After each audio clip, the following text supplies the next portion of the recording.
Hello everyone, my name is María Laura Loviza. I work at CIIE, Centro de Información e Investigación Educativa in region number 2.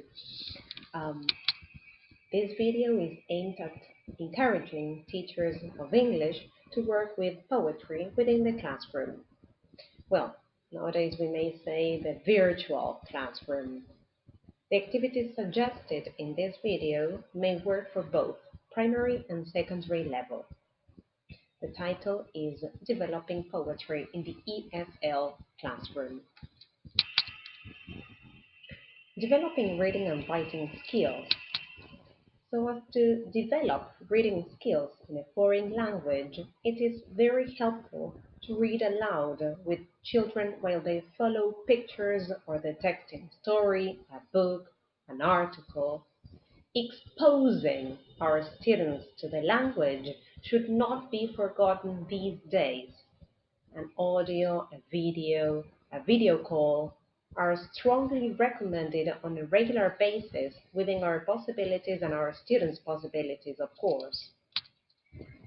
Whether a word, sentence, or text level, reading activities should be meaningful and create a reason and a purpose for reading. Reading provides a scaffold for learning to write, and it is often appropriate to teach reading and writing in an integrated way. When setting up a writing activity, it is frequently useful to share a model of the processes and strategies involved when creating a text. Here, there are some types of poems I'd like to share with you. A shape poem, for example. A shape poem is related to concrete or visual poetry. Shape poetry takes the shape of the subject of the poem. Object poem. They are, as well, related to concrete or visual poetry.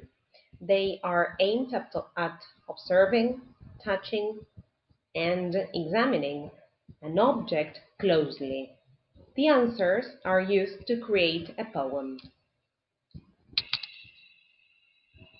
Haikus. Haiku poetry is a traditional, or haiku poems are traditional forms of Japanese poetry. Haiku poems consist of 3 lines. The first and the last lines are have 5 syllables. The middle line has 7 syllables. Limericks. A limerick is a rhymed, humorous, or nonsense poem of 5 lines, which has a set rhyme scheme of AA, BB, A. Acrostic poem. It is a poem in which the initial or other letters spell a word read vertically.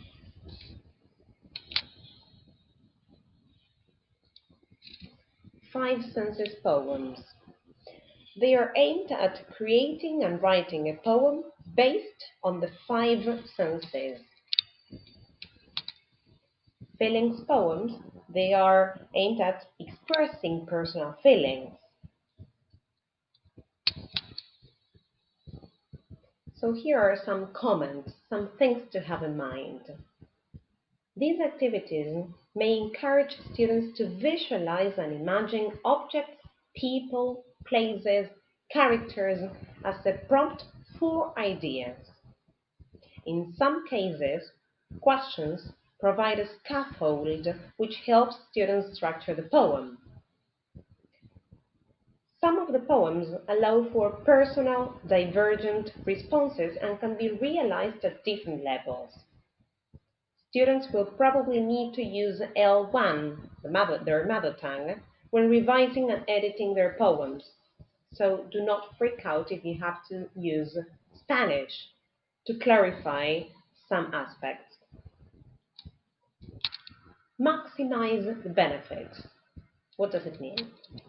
Last but not least, in order to maximize the benefits of using poetry with your students, it is usually best to integrate poems into sequences of work which develop a range of skills rather than use them in an isolated way. Here is the bibliography. Thank you very much for watching. Hope you find this useful.